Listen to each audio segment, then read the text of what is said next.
बहुत पहले की बात है। एक गांव था, काल गांव। गांव छोटा सा था, पर उसकी एक अजीब बात सबको डराती थी। गांव के किनारे एक पुराना कुआं था, जिसे सब मनहूस मानते थे। दिन में तो कुआं बिल्कुल ठीक दिखता, मगर रात होते ही उसमें से अजीब अजीब आवाजें आने लगती। लोग कहते थे, जो भी रात में उस कुएं के पास गया, कभी वापस नहीं लौटा। गांव के अर्जुन को ये सब बातों पर यकीन नहीं था। एक दिन उसने ठान लिया कि वो इस रहस्य को सुलझा कर रहेगा। सबने उसे रोका, कहा, पागल मत बन, जान से जाएगा। लेकिन अर्जुन नहीं माना।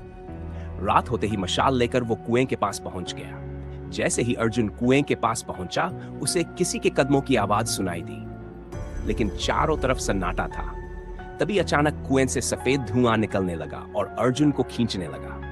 अर्जुन ने बहुत कोशिश की, पर धुआं उसे अंदर खींच ले गया। सुबह हुई तो अर्जुन का कोई पता नहीं था। लोग और भी डर गए और धीरे धीरे गांव छोड़ने लगे।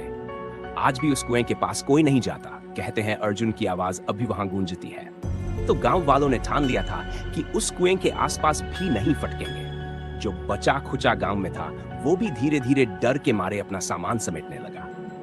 पर गांव का बूढ़ा बाबा, जिसे सब सयाना मानते थे, कहता, इसमें कुछ तो बड़ा राज है जो समझ नहीं आ रहा। कोई न कोई रास्ता जरूर होगा इस मुसीबत से निकलने का।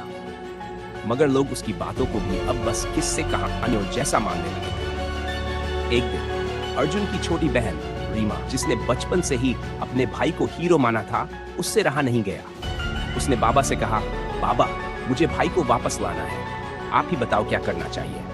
बाबा ने कहा, तुम्हें हिम्मत रखनी होगी। वो कुआं जितना दिखता है, उससे कहीं ज्यादा खतरनाक है, मगर शायद तुम्हारे प्यार में वो ताकत हो जो अर्जुन को वापस ला सके। रीमा रात को बाबा के दिए हुए धागे और एक दिया लेकर कुएं की ओर निकल पड़ी। दिल में डर तो था, लेकिन भाई को वापस लाने की चाह और भी बड़ी थी। जैसे ही वो कुएं के पास पहुंची, वही अजीब सी आवाजें आने लगी। अचानक कुएं से फिर वही सफेद धुंध उठी। रीमा ने बाबा के दिए धागे को कसकर पकड़ लिया और दिया जलाकर कुएं में झांका। धुंध फिर से उसे खींचने की कोशिश करने लगी, मगर इस बार रीमा ने हार नहीं मानी। उसने जोर से अर्जुन का नाम पुकारा। अचानक कुएं के अंदर से एक तेज चीख आई और फिर सब कुछ शांत हो गया। कुछ ही पलों बाद अर्जुन घायल लेकिन जिंदा कुएं से बाहर आ गया। गांव वाले दौड़ते हुए वहां आए और सबने देखा कि रीमा की हिम्मत ने वो काम कर दिखाया जो किसी ने सोचा भी नहीं था।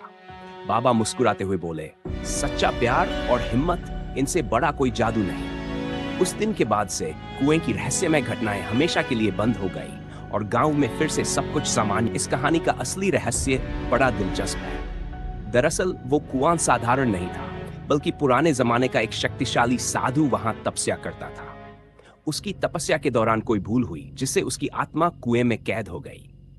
उस आत्मा को शांति नहीं मिली, इसलिए वो रात में लोगों को अपनी ओर खींचती थी। वो किसी ऐसे इंसान की तलाश में थी जिसका दिल साफ हो और जो उसे मुक्ति दिला सके। जब अर्जुन वहां गया तो आत्मा ने उसे फंसा लिया, क्योंकि उसे मुक्ति के लिए किसी इंसान की जरूरत थी। लेकिन अर्जुन की छोटी बहन रीमा के सच्चे प्यार और हिम्मत ने उस आत्मा को पहचान लिया। रीमा का भाई के लिए प्यार और बाबा की दी हुई चीजों ने आत्मा को शांत कर दिया और उसे मुक्ति मिल गई। इसी वजह से अर्जुन को छोड़ दिया गया और उसके बाद कुएं की रहस्यमयी घटनाएं हमेशा के लिए खत्म हो गई। तो असल में सारा खेल उस आत्मा की मुक्ति का था और रीमा का प्यार ही इस कहानी का असली रहस्य था, जिसने पूरे गांव को बचा लिया।